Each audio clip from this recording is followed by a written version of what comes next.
Hola Pablo. Hola Marcos, te estoy viendo ahí, así que bueno, desde ya te digo a los participantes de nuestra InfoConf 2021 que ya tenemos a nuestro primer orador. Buenos días a todos. Estamos muy contentos por la jornada de ayer. Tuvimos en el sitio de YouTube 1.300 visualizaciones aproximadamente, así que estamos muy conformes.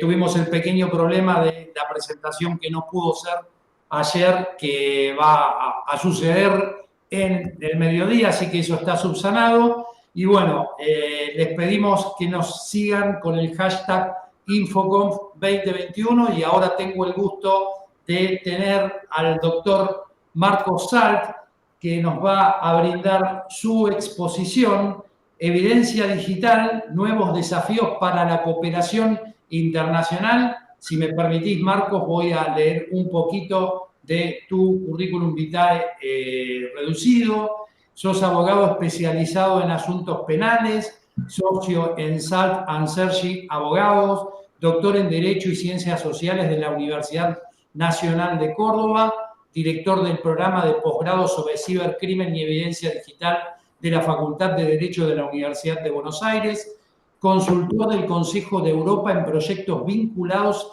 a la problemática de los delitos informáticos y obtención de evidencia digital en procesos penales, elegido miembro del Buró de Comité de Convención contra la Delincuencia Informática del Consejo de Europa para el periodo 2018-2020, miembro del Comité de Redacción del segundo protocolo adicional de la Convención de Budapest y autor de diversas publicaciones sobre la especialidad. Marcos, querido, muchas gracias por haberte sumado. Te damos las gracias en la Facultad de Ingeniería del Ejército a esta InfoConf 2021. El espacio es todo tuyo.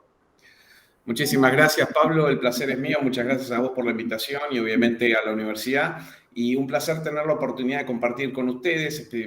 Convencido absolutamente de la trascendencia que tiene el espacio de capacitación conjunta entre lo tecnológico y lo jurídico para lograr que el sistema pueda funcionar de una manera más eficiente.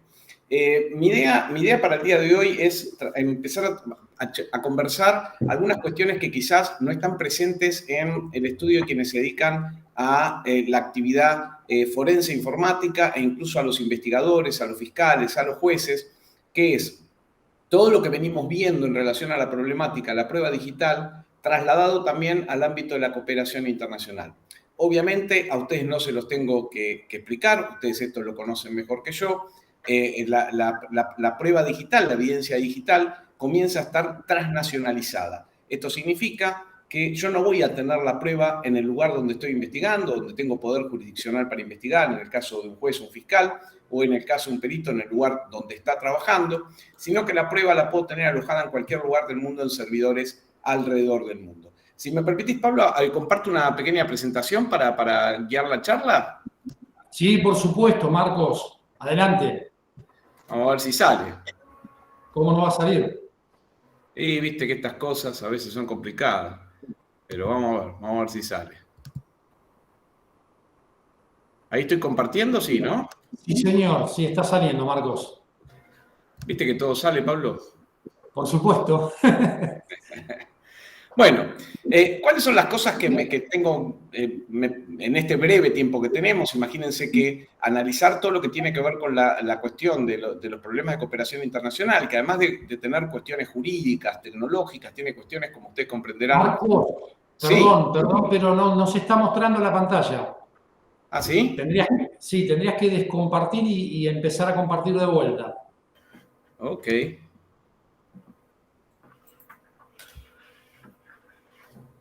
Vamos a ver ahora.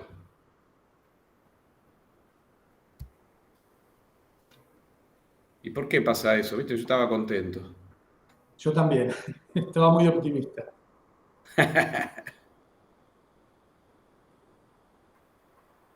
¿Y ahora que estoy compartiendo? Ahora tenés que pasar hacia la pantalla en donde está la presentación y se tendría que ver. ¿Ahí se está viendo?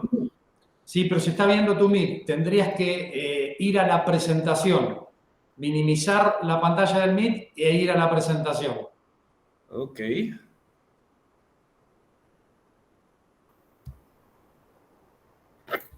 Y ahora sí, supongo. Se está viendo en blanco, Marcos. Miren, vamos a hacer una cosa. ¿Para qué nos vamos a matar si igual, de alguna manera, yo esto lo tengo en la cabeza? Vamos a...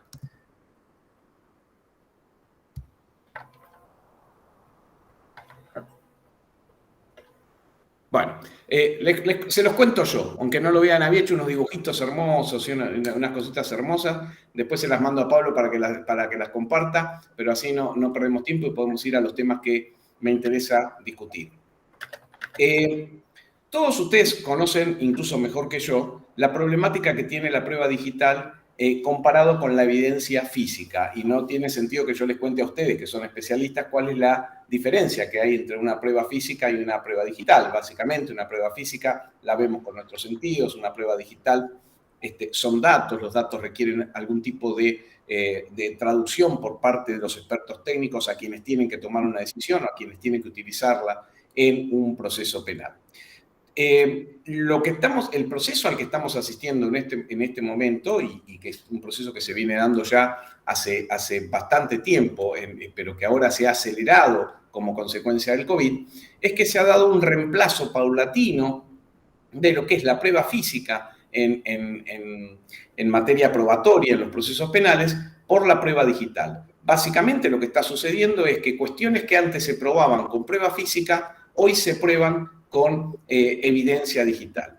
Y esto es lógico que suceda por motivos que todos conocemos, un reemplazo del entorno físico por el entorno digital en la comisión de delitos, pero también un reemplazo de lo que son los medios de prueba basados en tecnología que va paulatinamente acompañando los cambios que se van dando en la sociedad y va generando que hoy sea más fácil, más económico y más fiable probar algunas cuestiones con evidencia digital y no con evidencia física.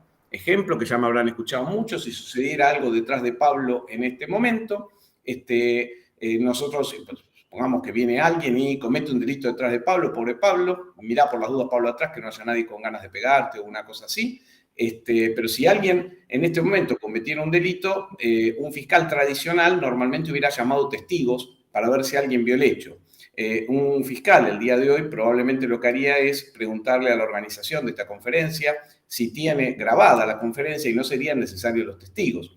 Testigos que por otra parte recordarían el hecho de manera diferente a cómo está expuesto en la prueba digital, que sería mucho más fiable.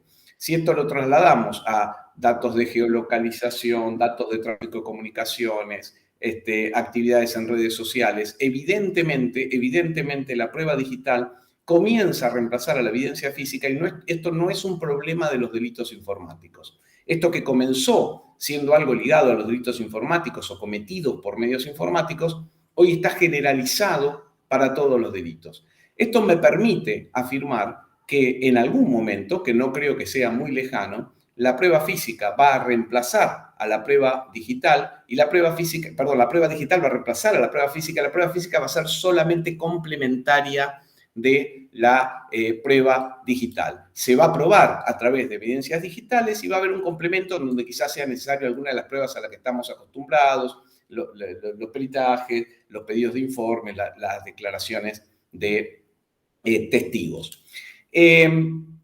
Esto que es un cambio fundamental para el sistema penal y para todo el proceso, como ustedes quizás ya saben, esto no fue acompañado de una reforma normativa. O sea, las normas siguen pensadas para la evidencia física y obligan a los operadores del sistema a trabajar con esas normas por analogía y tratar de asimilarlas a la prueba digital. Por ejemplo, no tenemos una norma, o en algunos códigos procesales la tienen, pero muy pocos, que prevea cómo yo tengo que hacer un registro y secuestro de datos en un dispositivo informático.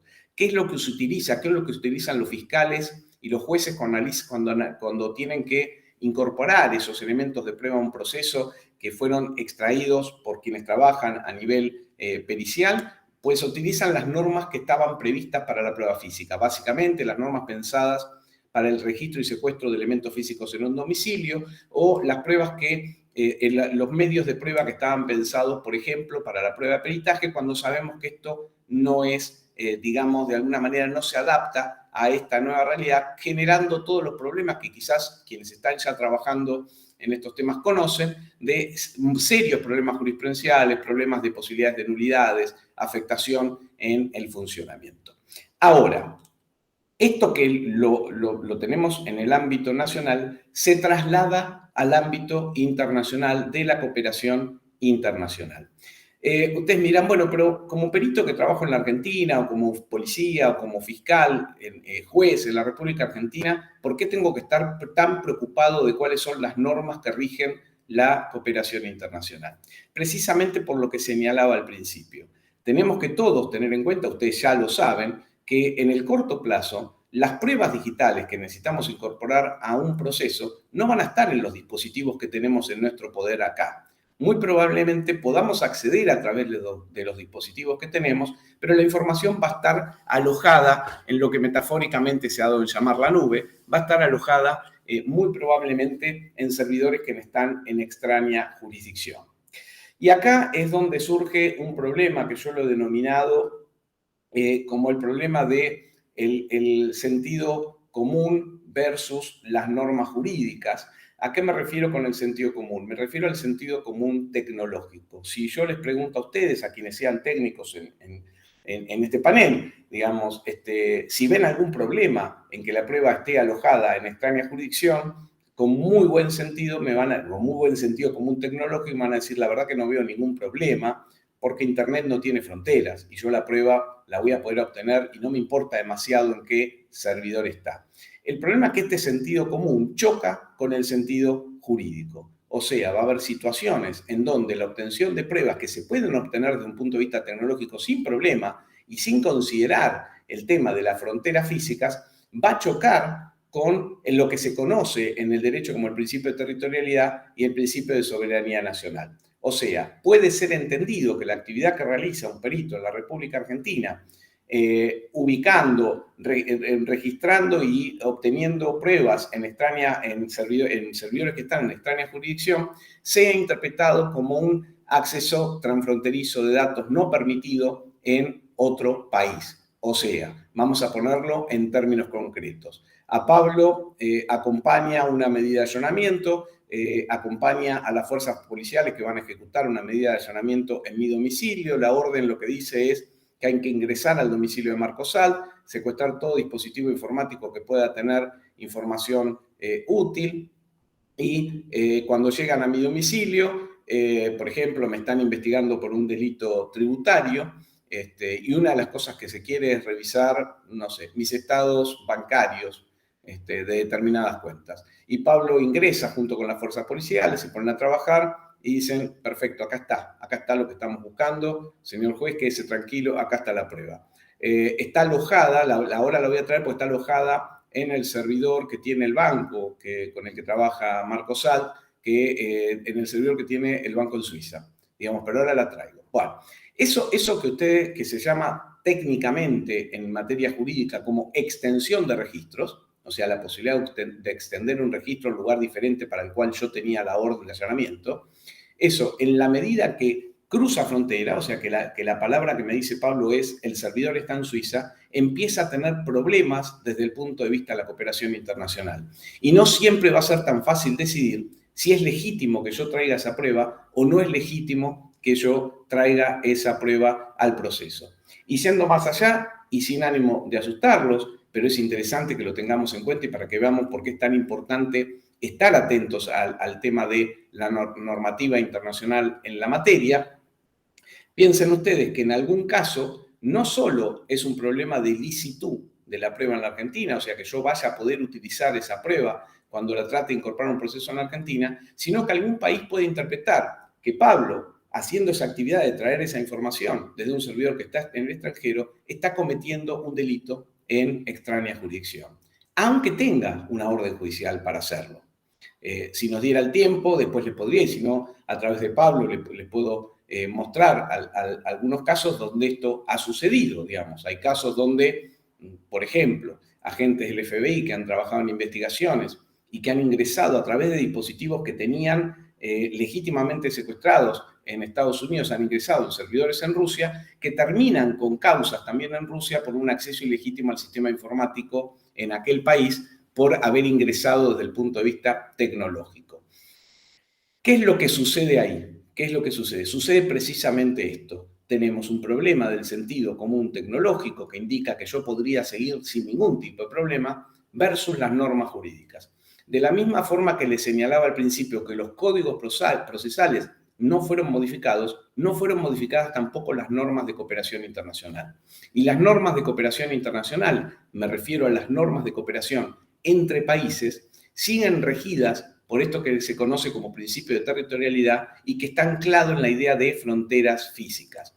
Básicamente este principio lo que establece es que las fuerzas, las autoridades de justicia penal de un país no pueden ejercer poder jurisdiccional en otro. Guarda, en un país como la Argentina también esto sucede por el sistema federal que tenemos, que las fuerzas de investigación de una provincia tampoco pueden ejercer poder jurisdiccional fuera del territorio físico para el cual han sido designados. Si uno lo traslada al conocimiento que tenemos todos de cómo suceden las cosas en el ámbito físico, piensen los ejemplos que nos ponían de los problemas que hay cuando la policía persiguiendo a alguien, esa persona se pasa de jurisdicción, cruza la General Paz y va hacia otra jurisdicción, en qué casos puede seguir, en qué casos no puede seguir, en qué casos tiene que dar aviso. Si yo necesito obtener hoy en Buenos Aires una prueba que está en Santa Fe, yo no puedo subirme a un auto e ir a buscarla. Yo tengo que pedir las autorizaciones correspondientes y hacerlo por la vía de cooperación interprovincial. Esto mismo, en el ámbito físico, obviamente, trasladado al ámbito digital, parece una locura, que si yo tengo que trabajar en la ciudad de Buenos Aires y estoy buscando evidencia digital y lo único que tengo es que está alojado en un servidor en Santa Fe, yo tenga que pedirlo por cooperación. Obviamente puedo acceder desde acá y puedo obtener esa información. Desde un punto de vista tecnológico, desde un punto de vista jurídico, esto se hace más complicado. Mucho más complicado se hace cuando esta información está alojada en otro país. De allí que en materia de prueba digital, el sistema penal se enfrenta a una nueva realidad que se conoce desde hace cientos de años, que es la necesidad de cooperación entre los países. Esto se llama Sistema de Cooperación Internacional en materia penal, está ligado a tratados internacionales, ya sea bilaterales o multilaterales, que se firman para solucionar este tipo de problemáticas. Ahora, estos tratados, ya les digo, quedaron anclados en la prueba física y no contienen normas especiales en relación a la prueba digital, lo cual genera muchos problemas hoy para los operadores del sistema, problemas que se están advirtiendo en la práctica de todos los días. ¿Cuáles son las... entonces, a la primera pregunta que yo quería hacerle es si las normas internacionales hoy dan un ámbito seguro de trabajo para lo que es la obtención de pruebas en extraña jurisdicción. No, las normas internacionales no dan esta solución. Tenemos este problema, esta división entre lo que es el sentido jurídico-tecnológico con el sentido jurídico. Tenemos muchos mecanismos de cooperación informal presentes en nuestro sistema. Por cooperación informal me refiero a la cooperación que no se basa en este tipo de tratados internacionales, sino, por ejemplo, la cooperación policial, la cooperación de Interpol como cooperación semiformal, la cooperación que puede darse entre fiscales de diferentes países, como también cooperación semiformal, y también una cooperación muchísimo más informal, como puede ser la obtención directa o incluso a través de la buena voluntad de alguien que tenemos en otro país que nos traslada prueba de un lugar a otro. Pero las normas internacionales, si bien están trabajando, no se adecúan a esta nueva realidad. Vamos a ver qué problema tiene esto. ¿Qué significa? Significa que el cambio de paradigma que yo planteaba que se va a dar en el proceso penal, o sea, la necesidad de un cambio total del proceso penal, también se traslada al ámbito de la cooperación internacional. Yo voy a necesitar nuevas normas de cooperación internacional para poder buscar una cooperación eficiente en materia de prueba digital.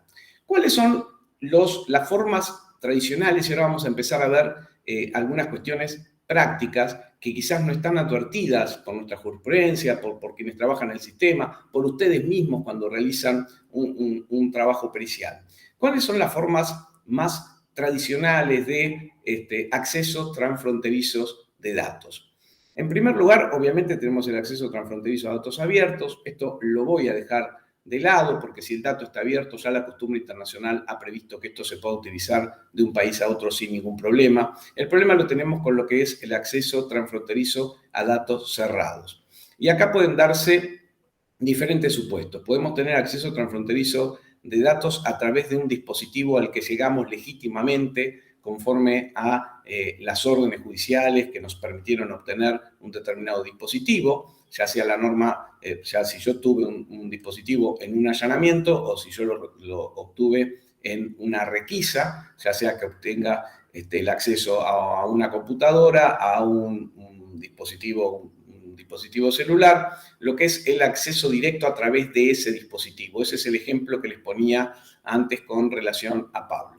Si yo tengo el acceso a un dispositivo y a través de ese dispositivo yo puedo ingresar a información que está alojada en extraña jurisdicción, yo tengo lo que desde el punto de vista jurídico se conoce como extensión de registro. ¿Por qué extensión de registro? Porque yo tengo una orden que me permitió acceder a un dispositivo en un determinado lugar y la conformación, la estructura de Internet me permite acceder a información que está en otro lugar. Entonces, un estado A accede a información que está en un estado B, alojada físicamente en un estado B, a través del dispositivo que se obtuvo legítimamente.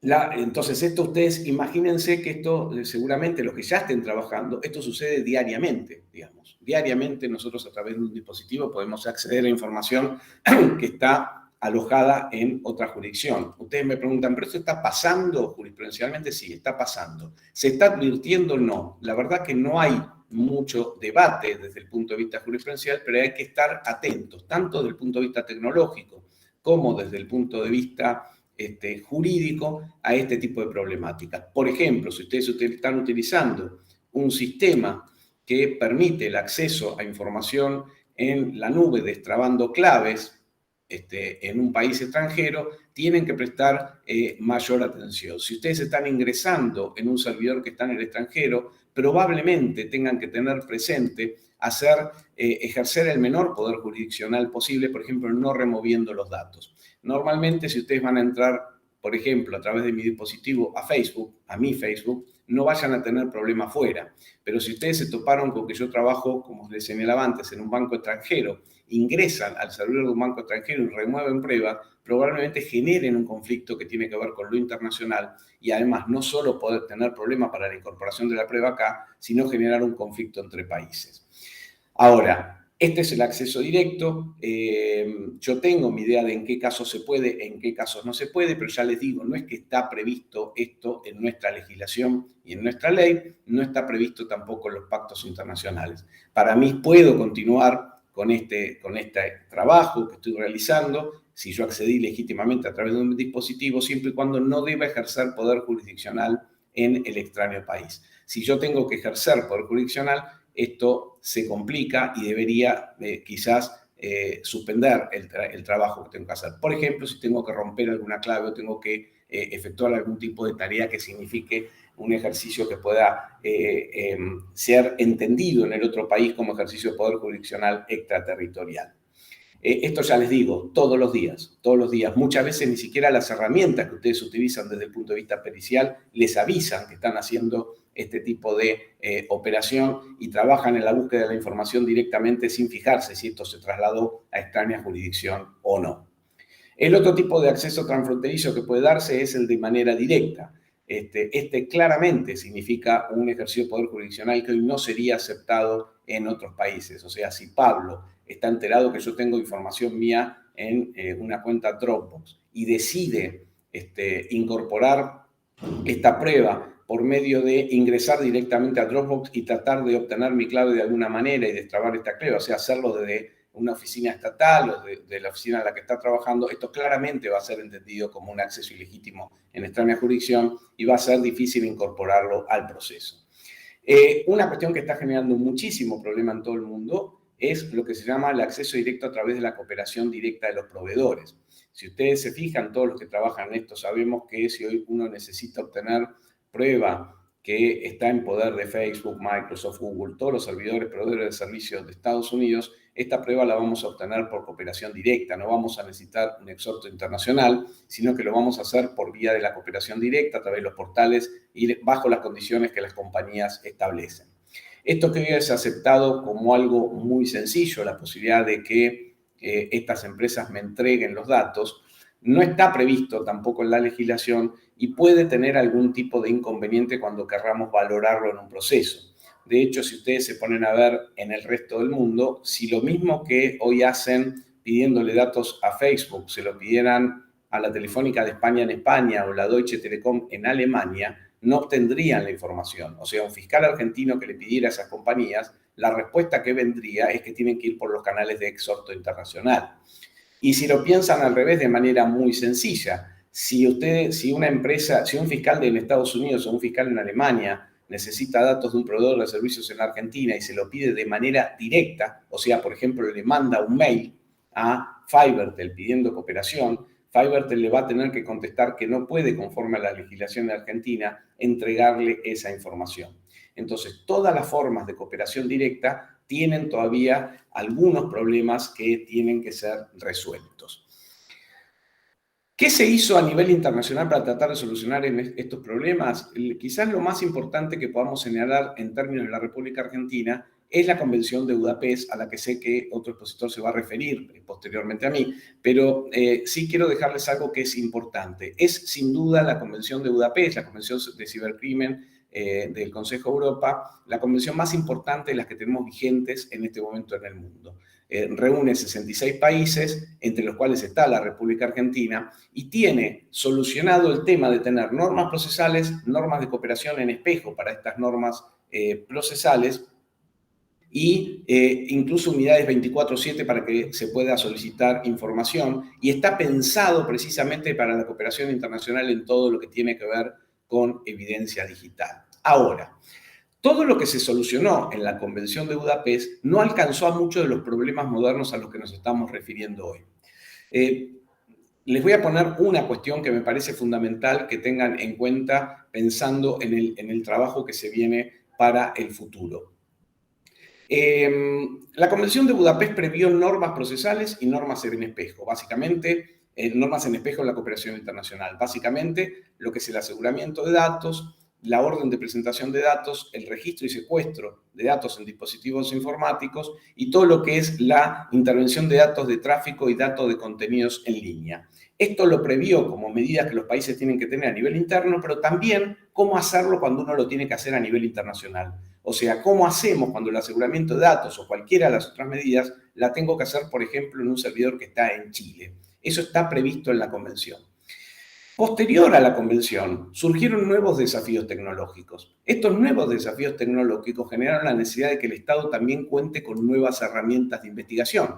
Básicamente, todo lo que es la encriptación, obviamente cambió el mundo. Todo lo que es la posibilidad de navegación anónima generó muchísimos problemas también para quienes tienen que investigar un delito en entornos digitales. La posibilidad de utilizar inteligencia artificial en la comisión de delitos, en Internet de las cosas.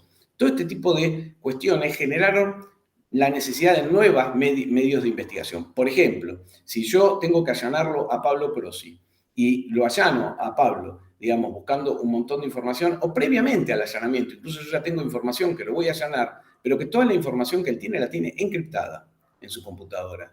Y lo que no tiene encriptado lo tiene alojado en la nube, y el acceso a esa nube también tiene claves que no voy a poder destrabar. ¿Me va a servir de algo de hacer el allanamiento? No. Probablemente ustedes, como técnicos informáticos, me digan, mira, mandémosle un troyano, utilicemos lo que se llama técnicas de remote forensic para obtener las claves de la computadora de Pablo para después poder que el allanamiento sea útil. Esto, que son nuevas técnicas de investigación, incluyen el agente encubierto digital, la posibilidad de entregas vigiladas en materia digital, la posibilidad de utilizar troyanos por parte del Estado y toda una serie de nuevos medios de investigación que tienen todos problemáticas de carácter transnacional. Porque ustedes mejor que yo saben que si yo mando un troyano con estas características, no le puedo poner al troyano decirle, mira, no te pases la frontera de la Argentina. El troyano puede ser que se traslade también de manera internacional. Lo mismo con un agente encubierto. Si yo pongo a trabajar un agente encubierto digital, no le puedo decir al al oficial que he nombrado, a la persona que le he encargado esto, que pueda chequear en este intercambio que está haciendo, que se limite a las pruebas que está obteniendo dentro de la jurisdicción. Esto fue advertido internacionalmente y es un gran problema al día de hoy. Piensen ustedes que países como Estados Unidos, Alemania, Francia, Italia, España, Portugal, están utilizando estos mecanismos de investigación. Entonces, empieza a haber un montón de prueba que ingresa a nuestro sistema que proviene de la utilización de esos medios que fueron ordenados por un juez en el extranjero. ¿Es esta prueba válida en la República Argentina? Esto es complicado de resolver. Y lo mismo al revés. Si yo soy un agente encubierto trabajando en la República Argentina en entornos digitales y de alguna manera ingreso información en extraña jurisdicción, ¿cómo cubro a ese agente encubierto de posibles problemas que pueda tener en el extranjero? Pero pensando en lo que nos pasa a nosotros, tenemos que tener en cuenta que la validez de esa prueba requiere todavía un marco normativo que no está tan adecuadamente previsto. ¿Qué está pasando en el debate? Y esto ténganlo en cuenta, porque esto está pasando hoy. Para poner un ejemplo, si ustedes quieren pueden buscar, no me va a dar tiempo a contarlo, pero si ustedes ven las últimas investigaciones internacionales importantes en materia de criminalidad organizada, van a ver que se dieron en el marco de equipos conjuntos de investigación, o sea, equipos de varios países, no lo tenemos regulado en la República Argentina, trabajando en conjunto y utilizando este tipo de técnicas. Utilización de programas troyanos para la investigación y utilización de agentes encubiertos. Les recomiendo a los que les gusten estos temas de investigación en entornos digitales, busquen todo el material que hay sobre lo que fue la investigación EncroChat en el marco europeo. En la investigación EncroChat, ¿sí? Hoy se está discutiendo en diferentes países cómo validar toda la prueba que se obtuvo a través de una infiltración con un programa troyano en un servidor en el que utilizaban toda la criminalidad organizada de Holanda, Francia, Inglaterra, que utilizaban unos teléfonos encriptados con base en ese servidor, y bueno, se ha desbaratado, es quizás la operación más grande que se ha dado en Europa. Sin embargo, se está discutiendo todavía cómo validar todo este tipo de pruebas. ¿Qué está pasando a nivel convenios? Y con esto ya dejo 5 minutitos, 6, 7 minutitos para que podamos hacer preguntas, porque Pablo es súper estricto con los tiempos. Ustedes lo ven con cara de que no, que es simpático, pero no, te corta mal. Hoy por hoy, lo que está pasando, hoy se está discutiendo para intentar solucionar estas cuestiones, y esto es importante que lo conozcan, el segundo protocolo adicional de la Convención de Budapest. Esa convención que yo les señalé que la Argentina es parte, ya en el momento en que se redactó y que fue aprobada en el año 2001, preveía en la exposición de motivo que iba a haber un problema muy serio con el acceso transfronterizo de datos y que en ese momento no se ponían de acuerdo los países, pero que en algún momento iban a tener que ponerse de acuerdo sobre muchas de estas cuestiones que estuve tratando de sintetizar en esta charla. Entonces, ¿qué se hizo? Se estableció a través de un proceso que ya lleva años la elaboración de un protocolo adicional. ¿Qué datos es importante tener en cuenta de lo que se viene en este protocolo adicional? Porque mientras tanto ustedes dicen, bueno, ¿y cómo hicieron los países? Bueno, los países fueron legislando, y legislando de manera que genera una selva de datos, por ponerlo de alguna manera, porque ustedes tienen, por ejemplo, España de manera muy hábil previó que el registro, en lo que yo llamé extensión de registros, se puede hacer. Yo lo haría también en nuestro Código Procesal Penal, o sea que si uno a través de un dispositivo encuentra información que está alojada en otro servidor en el extranjero y no tiene que hacer mecanismos técnicos para obtenerlo, que lo puede obtener. Portugal hizo lo mismo. Estados Unidos sacó la Claudat. Pueden ver la discusión que se dio previa a eso, cuando un fiscal en Estados Unidos le pidió datos a Microsoft y Microsoft le dijo no, porque los datos los tengo en Irlanda. Discusión súper interesante que pueden seguir en ese caso y que derivó en la Claudat, que lo que hace, por ponérselo de manera sencilla, es cambiar los principios en el sentido de, en materia de evidencia digital, el principio de territorialidad te lo cambio por algo que se llama poder de disposición. Ya no me importa dónde el dato está alojado, sino que lo que me va a importar es si yo tengo poder legítimo de disposición desde el lugar en el que estoy. Esto que los americanos llaman Power of Disposal, lo aplican en esta Claudat y lo resolvieron a nivel interno, pero esto no significa que esté resuelto a nivel internacional, sin perjuicio que la fuerza que tiene la cantidad de proveedores y la importancia de los proveedores americanos le da a esta ley una significación especial. Convención del Protocolo de Budapest, protocolo adicional, los 65 países debatiendo, se aprobó recientemente para ser sometido al Pleno en el mes de noviembre un nuevo texto. ¿Qué hay que tener en cuenta en este texto? Este texto va a permitir lo que es la cooperación directa de fiscales o autoridades de un país en cualquiera de los otros países miembros para pedirle datos de abonado nada más, a los proveedores de servicios de otro país. Por ejemplo, un fiscal en la Argentina le va a pedir los datos a un proveedor de servicios en Rumania de manera directa, sin pasar por el problema de la cooperación internacional, los exhortos que nunca se contestan. Para los datos de tráfico hay un procedimiento más acelerado de cooperación internacional que permite que la orden de un fiscal, por ejemplo argentino, sea validado por una autoridad central y vaya también directamente al proveedor de servicios. Prevé también formas aceleradas de cooperación en las situaciones de emergencia. Esto es sumamente importante. Cambia las funciones de las unidades 24/7. Y acá un tema en el que me quiero detener por la función que tiene para los peritos argentinos, para los jueces, para los fiscales, que tengan en cuenta. En lo que tiene que ver con la extensión de registros y en lo que tiene que ver con la validación de las pruebas obtenidas por agentes encubiertos que se pasan de jurisdicción, o técnicas de remote forensic o otras técnicas de investigación que se pasan de jurisdicción, no se aprobaron. No hubo acuerdo entre los países. Estaba en el temario, hubo hasta artículos redactados y no se aprobó. Esto es una señal muy fuerte en contra, digamos, porque al no haber llegado a un acuerdo, nos genera el problema de que podemos llegar a tener inconvenientes cuando utilizamos esto, porque hubo una manifestación de que esto no estaba por ahora permitido. ¿Qué hacer en el mientras tanto? Algunos mensajes que quiero dejar, Pablo, si me das un minuto más. Sí, Marquito, sí, hay una pregunta en el formulario y después alguna que te voy a hacer yo. Sí, hay tiempo todavía. Algún mensaje que me parece sumamente importante. Sin que los técnicos tengan que convertirse en abogados ni en expertos en cooperación internacional, cada vez más es importante la capacitación conjunta entre lo tecnológico y lo jurídico. En lo jurídico necesitamos entender de la tecnología y en lo tecnológico necesitan entender alguna de estas cuestiones para que de alguna manera ese sentido común tecnológico sea acompañado también por entender un poquito cuáles son los principios jurídicos que pueden afectar ese sentido común tecnológico. Esto requiere un cambio cultural en la forma de capacitación.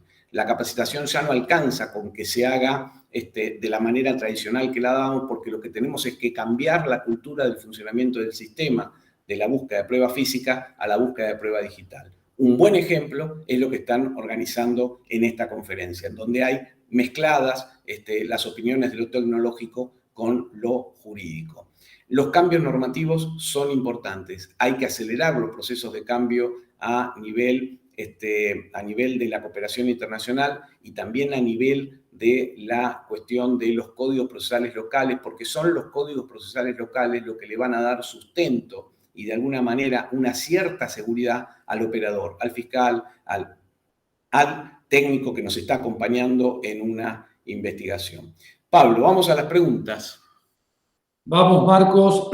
Bueno, hemos experimentado un poco estamos con un poco ancho de banda, con lo cual está saliendo con problemas el streaming. Les pedimos disculpas a los participantes. Los videos van a ser subidos y va a estar bien la conferencia dispuesta. El licenciado Cárdenas te hace la siguiente pregunta. Las técnicas especiales de investigación como el agente encubierto y la entrega vigilada se aplican a delitos federales como es el narcotráfico. ¿En qué normas se establece que estas mismas se pueden aplicar a la cibercriminalidad? No hay una norma todavía que lo prevea expresamente para cibercriminalidad. También es importante tener en cuenta una cuestión. Bueno, sí se puede aplicar, por ejemplo, la ley de delitos complejos que previó esta medida, la previó para un listado específico de delitos vinculados a la criminalidad organizada. Está incorporado también la posibilidad de utilizarlo para el artículo 128, todo lo que tiene que ver con las conductas de difusión de imágenes de abuso sexual infantil. Para mí la ley es mala, está mal en su redacción. En lo que tiene que ver con los agentes encubiertos, creo que hay un error nuevamente de intentar asimilar lo que es el ámbito digital a lo físico.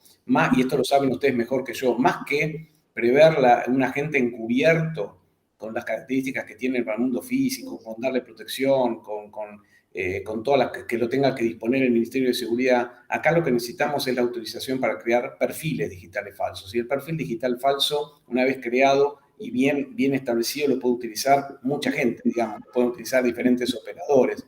Y para mí debería ser extendido a otro tipo de delitos, obviamente, siempre cuidando el principio de proporcionalidad.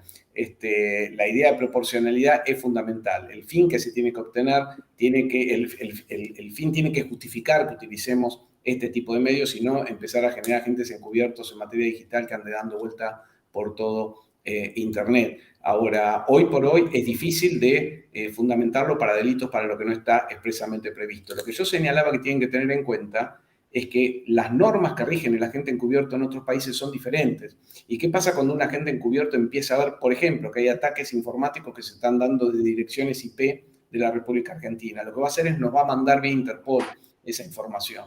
Y yo la voy a tener que validar en un proceso. Y muy probablemente me resulte difícil decir que voy a validar esa información porque se obtuvo a través de un mecanismo que no está del todo previsto en la Argentina y genera toda una discusión jurídica. Perfecto.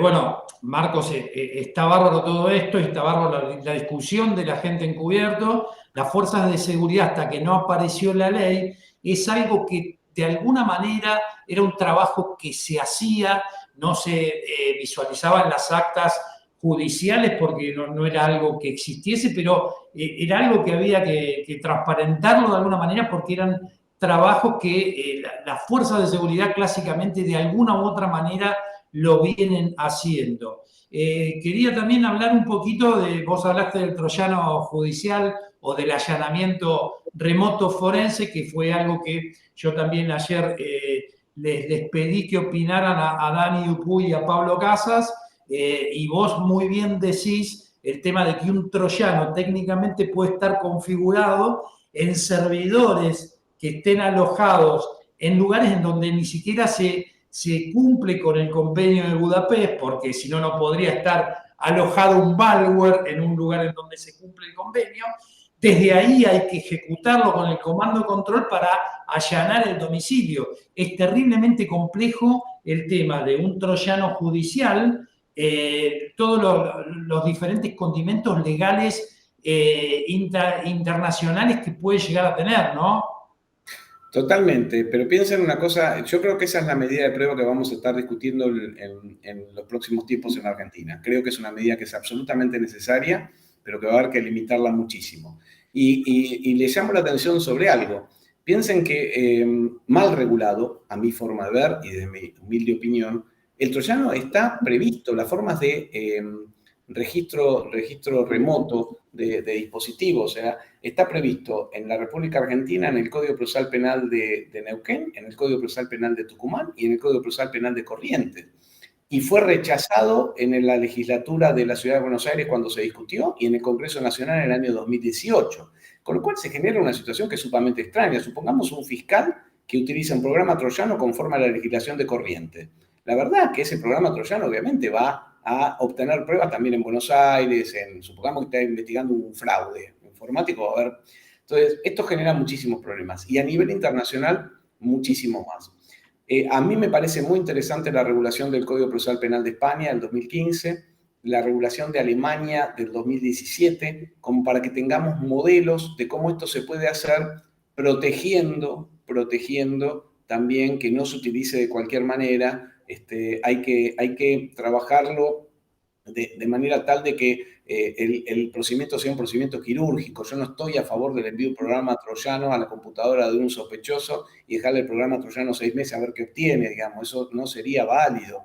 Ahora, si yo necesito, como en el caso que les ponía, las claves de Pablo, porque sé que tiene todo absolutamente encriptado, y yo utilizo ese programa troyano solamente para obtener esas claves y después lo saco, digamos, y tengo previstas con qué garantías, de qué forma, con qué programa. Yo he visto órdenes emitidas en otros países donde pone hasta qué programa van a utilizar y con una explicación previa del técnico que lo va a hacer y cómo se va a controlar la medida que se hace. En esos casos yo no estaría en contra, reconociendo los riesgos que tiene y obviamente tendré que valorar la prueba después. Ahora, hoy por hoy, si ustedes me preguntan, yo creo que no puedo utilizarlo todavía en la Argentina hasta que no haya un marco normativo vigente. No sé qué habrán no sé qué habrá hecho Pablo ayer como juez, Pablo Casa, no lo escuché. Pero... muy en línea con lo que vos aportás. Bueno, Marcos, muchísimas gracias por tu exposición. Ya está tu colega del convenio de Budapest de nuestro hermano país de Chile, Pedro Huichalaf Roa. Van a quedar en contacto, yo sé, porque él es uno de los referentes del convenio de Budapest en Chile. Así que, bueno, será nuestro próximo expositor. Así que, bueno, yo te doy las gracias, Marcos. Después los pongo en contacto a ustedes, porque creo que... Muchísimas gracias y un saludo, Pedro, te saludo aquí desde Buenos Aires y éxitos en lo que resta de la jornada, Pablo. Gracias, Marcos. Después hablamos en privado. Chao, hasta luego. Bueno,